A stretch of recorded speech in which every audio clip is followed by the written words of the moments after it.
नमस्कार ओडिशा शुभ सकाळ। आज दिन भितर राज्य तथा देश विदेशर अनेक गुड़े भल भल खबर आसी। आज संपूर्ण खबर गुड़िक जानिबा पूर्वरु आपण मानकु कहि रखुछि, आपण जदि प्रत्येक दिन लेटेस्ट ओडिया खबर देखिबाकू चाहंती ताले डिस्टेंस कॉर्नर को सब्सक्राइब कर देबे, पाखर थिबा बेल आइकन को मध्य ऑन कर देबे, जा फळे प्रत्येक दिनर खबर गुड़िक सर्वप्रथम आपण देखि पारि। प्रथम खबर, महंगा माडरे कलबल जीवन चाहि बसचंती 45 लाख हिताधिकारी। महंगा माड़े कलबल लोके आलू पियाज डाली तेलरू आरंभ करी पनीपरिया जहाँ हाथ मारे लगुच झटका आ बार्धक्य भत्ता जहाँ मिलूँ समुद्र को संके जहाँ नहीं छटपट हिताधिकारी पड़ोशी आंध्र देउची 4000, ओडिशा रे मात्र 1000। केबे बढ़िबो बार्धक्य भत्ता? चातक भली चाहि रहिछंती राज्य रे प्राय 45 लाख बुढ़ाबुढ़ी। सरकारी क्षमता को आसीबा पूर्व प्रतिश्रुति देइथिले भत्ता बढ़िबो, मासिक मिलिबो 3000, हेले 5 मास पर भी ए संपर्क में चूड़ांत निष्पत्ति नहीं पारि नाहांती। यह छड़ा 80 वर्षर ऊर्ध्व एवं भिन्नक्षम हिताधिकारी को 3500 टंका भत्ता मिलियो बोली गत जुलाई मासर बजेट रे मुख्यमंत्री घोषणा करथिले। एजाएं किंतु वर्धित भत्ता मिलिनी। यहाकु नै हिताधिकारी मध्य असंतोष प्रकाश पाइछि। अन्य पक्षरे बजार दर बढ़ुछि। आलू पियाज डाली तेलरू आरंभ करी पनीपरिया जहाँ हाथ मारे लगुच झटका, बार्धक्य भत्ता जहाँ मिलूँ समुद्र को संखे छटपट हेउछंती राज्यर लक्ष लक्ष बुढ़ाबुढ़ी। 2019 पर गत फेब्रुआरी मासरे एही भत्ता परिमाण बढ़ी एतिकी छुईछि, मात्र अन्य राज्य तुलनाରେ यह यथेष्ट कम। परवर्ती खबर, आउ पादे आगेइले चिलिका उपरे एनएच डीपीआर प्रस्तुति। चिलिका उपरे जातीय राजपथ निर्माण पई केंद्र सरकार आउ पादे आगेइछंती। जातीय राजपथ कर्तृपक्षक निकटरू एही तथ्य मिलिछि। एही प्रकल्पर एलाइनमेंट और लेआउट प्लान को एनएचआईआर अलाइनमेंट अनुमोदन कमिटी अनुमोदन करिछि। एहा पर एबे फिजिबिलिटी स्टडी और डीपीआर प्रस्तुत कराजिवो। एने प्रक्रिया आरंभ होइछि। एने एनएचआई पक्षरु चैतन्य प्रोजेक्ट कंसल्टेंसी कंपनी को प्रस्ताव मगा जाइछि। डिसेंबर 11 तारिख सुधा प्रस्ताव दाखल करबाकू निर्देश दिया जाइछि। गोपालपुर ठारू सातपड़ा पर्यंत जातीय राजपथर चिलिका उपरे हेबाकू थिबा पोल एवं रास्ता ने चलता चर्चा परिप्रेक्षी रे केंद्र सरकार आउपादे आगेइछंती। डीपीआर फिजिबिलिटी स्टडी रिपोर्ट प्रस्तुत हेबा परे परिवेश अनुमोदन एवं राज्य सरकार परिवेश विभागर अनुमोदन पर काम आगू बढ़िबो। परिवेश और जैव विविधता दृष्टि चिलिका एवं संवेदनशील स्थान होइतिबारु एही प्रकल्प रे समस्त दिग को नजर देउथिबा कुहा जाउछि। देखा जाउ एसबु रिपोर्ट प्रस्तुत होई काम केबे आरंभ हेउछि।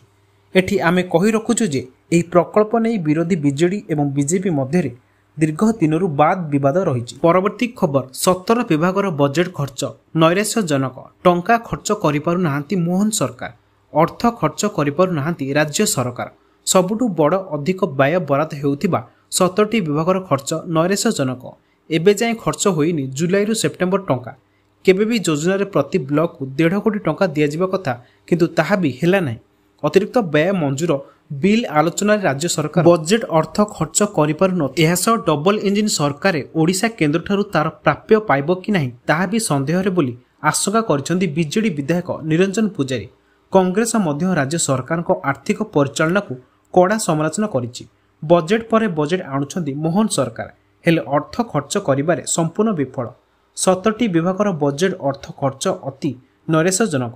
गृह नगर उन्नयन योजना और संयोजना विभाग, जोगाण विभाग, मिशन शक्ति बजेट खर्च सबुठु कम। गृह और नगर उन्नयन विभागर 9616.8 कोटी टंका व्यय बराद कराइथिबा बेले मात्र 2200 कोटी टंका खर्च होइछि। सेहिपरि पश्चिम ओडिशा विकास परिषद पई बजेट रे 500 कोटी टंका देइथिले राज्य सरकार, हेले 6 मास भितरे टंकाटी भी खर्च होई नै। विडंबना कथा ए जाय पश्चिम ओडिशा उन्नयन परिषद अध्यक्ष नियुक्त करनाहांती राज्य सरकार। परवर्ती खबर, कृषकों पाई खुशी खबर। जानतु केबे जारी हेबो पीएम किसान योजना परवर्ती किस्ती। भारत सरकार देशर लोकों पाई अनेक योजना करुछंती। देशर कोटी लोक एही सरकारी योजना लाभ पाउछंती। भारत एक कृषि प्रधान देश। भारतर 50% अधिक लोक चाषरू रोजगार करती। सेथिबाई सरकार विशेषकर कृषक मानक पाई अनेक योजना मध्य आनिछंती। जो माने चाष करी पर्याप्त अर्थ रोजगार करने को सक्षम नुहंती सही कृषक मानकु आर्थिक सहायता जोगाइबा पई सरकार प्रधानमंत्री किसान सम्मान निधि योजना चलाउछंती, जेउथिरे कृषक मानकु वार्षिक 6000 टंका दिया जाए। किसान योजना अधीन रे सरकार ए पर्यंत 18टी किस्ती जारी करिसेंती। ବର୍ତ୍ତମାନ କୃଷକମାନେ ଏହି ଯୋଜନାର ପରବର୍ତ୍ତୀ କିସ୍ତି ପାଇଁ ଅପେକ୍ଷା କରିଛନ୍ତି। ବର୍ତ୍ତମାନ କୃଷକମାନେ 19ତମ କିସ୍ତି ପାଇ ଅପେକ୍ଷା କରିଛନ୍ତି। ସରକାର 4 ମାସ ବ୍ୟବଧାନରେ କିସ୍ତି ପଠାନ୍ତି। ଏହି ଯୋଜନାରେ 18ତମ କିସ୍ତି ଅକ୍ଟୋବର ମାସରେ ଖାତାକୁ ଆସିଥିଲା। ଯଦି ଏହି ଦୃଷ୍ଟିକୋଣରୁ ଦେଖାଯାଏ 19ତମ କିସ୍ତି ଫେବୃଆରୀ ଜାରି ହୋଇପାରେ। ପରବର୍ତ୍ତୀ ଖବର, କେନ୍ଦ୍ରାପଡ଼ାରେ ଷ୍ଟିଲ୍ ପ୍ଲାଣ୍ଟ ପାଇଁ ବାଟ ଫିଟିଲା, ଜମି ଅଧିଗ୍ରହଣ ଲାଗି ନୋଟିସ୍ ଜାରି। ଶିଳ୍ପବିହୀନ କେନ୍ଦ୍ରାପଡ଼ା ଜିଲ୍ଲାରେ ନିପ୍ପନ ଷ୍ଟିଲ୍ ପକ୍ଷରୁ ଷ୍ଟିଲ୍ ପ୍ଲାଣ୍ଟ ପ୍ରତିଷ୍ଠା ନେଇ ଆଶା ଉଜ୍ଜଳ ହୋଇଛି। ଏହି ପ୍ରକଳ୍ପ ପାଇଁ ଜିଲ୍ଲା ପ୍ରଶାସନ ପକ୍ଷରୁ ଜମି ଅଧିଗ୍ରହଣ ଲାଗି ବିଜ୍ଞପ୍ତି ପ୍ରକାଶ ପାଇଛି। ଜିଲ୍ଲାର ମହାକାଳପଡ଼ା ଅଞ୍ଚଳରେ ଏହି ପ୍ରତିଷ୍ଠା ହେବାକୁ ଯାଉଛି। ଅତିରିକ୍ତ ଜିଲ୍ଲାପାଳ ମହାକାଳପଡ଼ା ତହସିଲଦାରଙ୍କୁ ଚିଠି ଲେଖିଛନ୍ତି। ତୁରନ୍ତ ମହାକାଳପଡ଼ା ବ୍ଲକ ବଟବୁଟିରେ ଜମି ଅଧିଗ୍ରହଣ ପାଇଁ ନିର୍ଦ୍ଦେଶ ଜାରି କରିଛନ୍ତି। ଏହି ଅଞ୍ଚଳରେ ନିପ୍ପନ ଷ୍ଟିଲ୍ କାରଖାନା ନିର୍ମାଣ ପାଇଁ ପ୍ରାଥମିକ ପର୍ଯ୍ୟାୟରେ 38 ଏକର ଜମି ଅଧିଗ୍ରହଣ ଲାଗି ନିର୍ଦ୍ଦେଶରେ ଉଲ୍ଲେଖ ରଖାଯାଇଛି। ଯେଉଁମାନେ ଜମି ହରାଇବେ ସେମାନଙ୍କୁ ନ୍ୟାୟୋଚିତ କ୍ଷତିପୂରଣ ପ୍ରଦାନ କରାଯିବ। ଏହାସହ ସେମାନଙ୍କୁ ପୁନର୍ବାସ ସହ ଥଇଥାନ କରାଯିବ ବୋଲି ବିଜ୍ଞପ୍ତିରେ ଉଲ୍ଲେଖ ରହିଛି। ସୂଚନାଯୋଗ୍ୟ 2012 ଡିସେମ୍ବର 17 ତାରିଖରେ ଆର୍ସେଲର ମିତ୍ତଲ ଓଡ଼ିଶା ସରକାରଙ୍କ ସହ ଚୁକ୍ତି କରିଥିଲା ଯେ କେନ୍ଦ୍ରାପଡ଼ା ଜିଲ୍ଲାରେ ବାର୍ଷିକ 24 ମିଲିୟନ ଟନ୍ ଷ୍ଟିଲ୍ ଉତ୍ପାଦନ କରିବ। ଏନେଇ ରାଜ୍ୟ ସରକାର ଜମି ଯୋଗାଇ ଦେବେ। 1 ଲକ୍ଷ କୋଟି ଟଙ୍କା ଏଥିରେ ବିନିଯୋଗ ହେବ ବୋଲି ମିତ୍ତଲ ପକ୍ଷରୁ କୁହାଯାଇଥିଲା। ଏହି ଷ୍ଟିଲ୍ ପ୍ଲାଣ୍ଟରେ ସିଧାସଳଖ 5,000 ନିଯୁକ୍ତି ସୃଷ୍ଟି ହେବ। ଏହାସହ ପରୋକ୍ଷରେ ଆଉ 5,000 ନିଯୁକ୍ତି ସୃଷ୍ଟି ହେବ ବୋଲି ଯୋଜନା ହୋଇଥିଲା। କିନ୍ତୁ ବିଜେଡି ସରକାର ଅମଳରେ ଏହା କେବଳ ଯୋଜନାରେ ରହିଗଲା। 2024 ନିର୍ବାଚନ ଆଚରଣ ବିଧି ଲାଗୁ ସୁଦ୍ଧା ପ୍ଲାଣ୍ଟ ନିର୍ମାଣ ପାଇଁ କୌଣସି ପଦକ୍ଷେପ ଗ୍ରହଣ କରାଯାଇ ନଥିଲା। ପରବର୍ତ୍ତୀ ଖବର, ଡାକ୍ତରୀ ପାଠ ପଢ଼ାଇ ପାରିବେନି ଝିଅ, ବ୍ୟାନ୍ କଲେ ସରକାର। ଏଣିକି ଆଉ ଡାକ୍ତରୀ ପାଠ ପଢ଼ାଇ ପାରିବେନି ଦେଶର ଝିଅମାନେ। ଡାକ୍ତରୀ ପାଠ ଝିଅମାନଙ୍କ ପାଇଁ ବ୍ୟାନ୍ କରିଛନ୍ତି ସରକାର। ଏପରି କିଛି ନିୟମ ଆଣି ପୁଣି ଥରେ ଚର୍ଚ୍ଚାକୁ ଆସିଛନ୍ତି ତାଲିବାନ ସରକାର, ଯେଉଁଥିରେ ଝିଅମାନେ କିମ୍ବା ମହିଳାମାନେ ଡାକ୍ତରୀ ପାଠ ପଢ଼ିପାରିବେ ନାହିଁ କି କୌଣସି ପୁରୁଷ ଡାକ୍ତରଙ୍କ ଠାରୁ ନିଜର ଚିକିତ୍ସା ମଧ୍ୟ କରାଇ ପାରିବେ ନାହିଁ। ତେବେ ତାଲିବାନର ସର୍ବୋଚ୍ଚ ନେତା ହାଇବୁଦୁଲ୍ଲା ଆଖୁନ୍ଦାଜ ତାଲିବାନର ଜନସ୍ୱାସ୍ଥ୍ୟ ମନ୍ତ୍ରଣାଳୟ ଏବଂ ବୈଠକରେ କିଛି ଏମିତି ଅଜବ ନିୟମ ଘୋଷଣା କରିଛନ୍ତି। କେତେକ ପ୍ରଦେଶର ମହିଳାମାନଙ୍କୁ ମେଡିକାଲ ଶିକ୍ଷାରୁ ବଞ୍ଚିତ କରିବା ସହିତ ପୁରୁଷ ମେଡିକାଲ ପ୍ରଫେସନାଲ ଦ୍ୱାରା ଚିକିତ୍ସା କରାଇବାକୁ ମଧ୍ୟ ବାରଣ କରିଛନ୍ତି। ଅର୍ଥାତ୍ ଏହି ନୂତନ ଆଦେଶ ଦ୍ୱାରା ତାଲିବାନ ମହିଳା ସ୍ୱାସ୍ଥ୍ୟ କର୍ମଚାରୀଙ୍କ ତାଲିମ ବନ୍ଦ ହେବା ସହିତ ମହିଳାଙ୍କ ପାଇଁ ଅନାବଶ୍ୟକୀୟ ଯନ୍ତ୍ରଣା, ଦୁଃଖ, ଅସୁସ୍ଥତା ଏବଂ ମୃତ୍ୟୁ ଘଟିବା ନିଶ୍ଚିତ କରିଛନ୍ତି ସରକାର। ଅର୍ଥାତ୍ ସେ ଚାହୁଁଛନ୍ତି ତାଙ୍କ ଦେଶରେ ମହିଳା ଅନାୟତ୍ତରେ ମୃତ୍ୟୁବରଣ କରନ୍ତୁ, କାରଣ ଏହି ନିୟମ ପରେ ସେମାନଙ୍କ ଚିକିତ୍ସା ପାଇଁ ମହିଳା ସ୍ୱାସ୍ଥ୍ୟକର୍ମୀ ହିଁ ରହିବେ ନାହିଁ, ଆଉ ପୁରୁଷଙ୍କ ଠାରୁ ସେମାନଙ୍କୁ ଚିକିତ୍ସା କରିବା ପାଇଁ ବାରଣ କରାଯାଇଛି। ପରବର୍ତ୍ତୀ ଖବର, ସରକାରଙ୍କୁ ଅର୍ଥ ଚିନ୍ତା, ଭଡ଼ାରେ ଲାଗିବ ବ୍ୟବହାର ହେଉନଥିବା ସରକାରୀ ଜମି ଓ କୋଠା। ବର୍ଷ ବର୍ଷ ଧରି ବ୍ୟବହାର ନ ହୋଇ ପଡ଼ି ରହିଥିବା ସରକାରୀ ଜମି ଏଣିକି ଭଡ଼ାରେ ଲାଗିବ। ରାଜଧାନୀ ଭୁବନେଶ୍ୱରରେ ଥିବା ସରକାରୀ ଜମିଗୁଡ଼ିକର ମଧ୍ୟ ସଦୁପଯୋଗ କରାଯିବ। ଜିଲ୍ଲାଠୁ ରାଜ୍ୟସ୍ତର ପର୍ଯ୍ୟନ୍ତ ଖାଲି ପଡ଼ିଥିବା ପ୍ରମୁଖ ସରକାରୀ ଜମି ଓ କୋଠାଗୁଡ଼ିକର ଉପଯୋଗ କରି ସେଥିରୁ ଅର୍ଥ ଉପାର୍ଜନ କରାଯିବ। ଏପରିକି ବିଭିନ୍ନ ସରକାରୀ ବିଭାଗ ଦ୍ୱାରା ନିଆଯାଇଥିବା ବୃହତ ଜମି ଓ ନିର୍ମିତ କୋଠା ଯଦି କାର୍ଯ୍ୟରେ ଲାଗୁନଥିବ ସେସବୁକୁ ମଧ୍ୟ ଯଥାର୍ଥ ଉପଯୋଗ କରି ଅର୍ଥ ଉପାର୍ଜନ କରାଯିବ। ଏଭଳି ଢଙ୍ଗରେ ବିଭିନ୍ନ ବିଭାଗର ସଚିବମାନଙ୍କୁ ପରାମର୍ଶ ଦେଇଛନ୍ତି ମୁଖ୍ୟ ସଚିବ ମନୋଜ ଆହୁଜା। ସାଧାରଣ ପ୍ରଶାସନ ବିଭାଗ ପକ୍ଷରୁ ମିଳିଥିବା ସୂଚନା ଅନୁସାରେ ଜିଲ୍ଲାରୁ ରାଜ୍ୟସ୍ତର ପର୍ଯ୍ୟନ୍ତ ଅବ୍ୟବହୃତ ସରକାରୀ ଜମି ଓ କୋଠାଗୁଡ଼ିକର ସଦୁପଯୋଗ କରି ସେଥିରୁ ଅର୍ଥ ଉପାର୍ଜନ ନିମନ୍ତେ ଆବଶ୍ୟକ ଆନୁଷ୍ଠାନିକ କୌଶଳ ଆପଣାଇବା ନିମନ୍ତେ ମୁଖ୍ୟ ସଚିବ ଶ୍ରୀ ଆହୁଜା ପରାମର୍ଶ ଦେଇଛନ୍ତି। ନିଜ ବିଭାଗ ଅଧୀନରେ ଥିବା ବୃହତ କୋଠା ଅବା ଜମିକୁ ଚିହ୍ନଟ କରିବାକୁ ମୁଖ୍ୟ ସଚିବ ଶ୍ରୀ ଆହୁଜା ପରାମର୍ଶ ଦେଇଛନ୍ତି। ବିଶେଷ କରି ଜିଲ୍ଲାଗୁଡ଼ିକରେ ଥିବା ଆଦିବାସୀ ସଂଗ୍ରହାଳୟ, ଭିନ୍ନକ୍ଷମ ସଶକ୍ତିକରଣ ବିଭାଗର ସମନ୍ୱିତ ଭିତ୍ତିଭୂମି କମ୍ପ୍ଲେକ୍ସ ଗୁଡ଼ିକ ଉଦ୍ଦିଷ୍ଟ କାର୍ଯ୍ୟରେ ଉପଯୋଗ ହେଉନାହିଁ। ତେଣୁ ସମ୍ପୃକ୍ତ ବିଭାଗଗୁଡ଼ିକର ଏସବୁ ସରକାରୀ ସମ୍ପତ୍ତିର ସଦୁପଯୋଗ କରି ଅର୍ଥ ଉପାର୍ଜନ ନିମନ୍ତେ ଆବଶ୍ୟକ ପିପିପି ମଡେଲ ସମେତ ଯଥାର୍ଥ ଆବଶ୍ୟକ କୌଶଳ ଆପଣାଇବାକୁ ମୁଖ୍ୟ ସଚିବ କହିଛନ୍ତି। ପରବର୍ତ୍ତୀ ଖବର, ସୁଭଦ୍ରା ଟଙ୍କା ନେବାକୁ ମନା କଲେ 18,735 ଜଣ।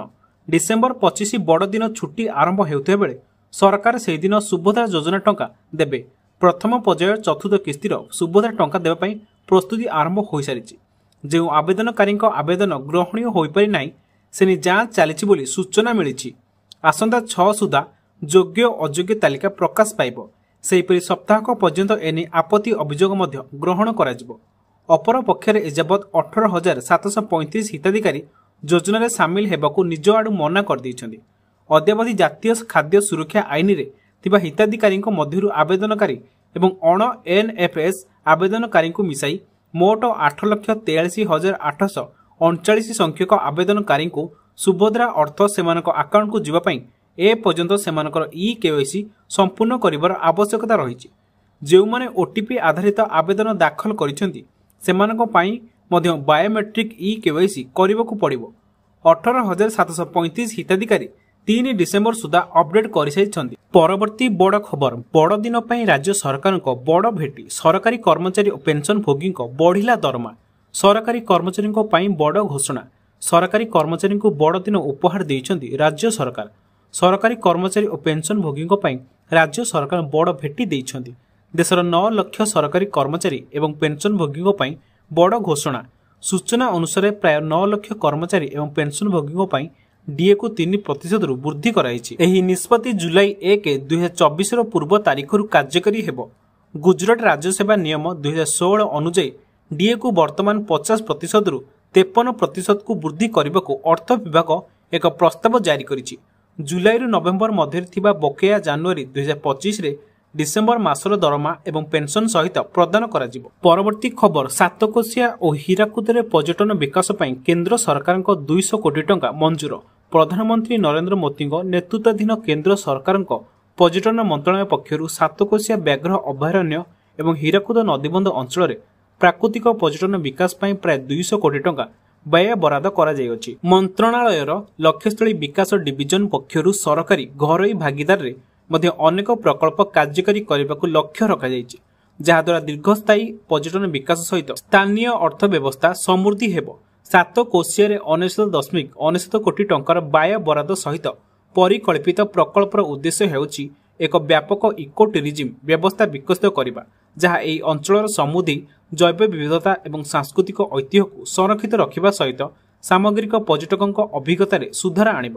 ବିଭିନ୍ନ ଭିତ୍ତିଭୂମି ଏବଂ ସେବାକୁ ବିସ୍ତାର କରି ଏହି ପ୍ରକଳ୍ପ ଅନେକ ପ୍ରମୁଖ ଆହ୍ୱାନର ମୁକାବିଲା କରିବା ସହ ସାତକୋଶିଆକୁ ଏକ ପ୍ରସିଦ୍ଧ ପର୍ଯ୍ୟଟନ ସ୍ଥଳୀ ଭାବରେ ପ୍ରତିଷ୍ଠା କରିବା ପାଇଁ ଅନନ୍ୟ ସମ୍ଭାବନା ପ୍ରଦାନ କରିଥାଏ।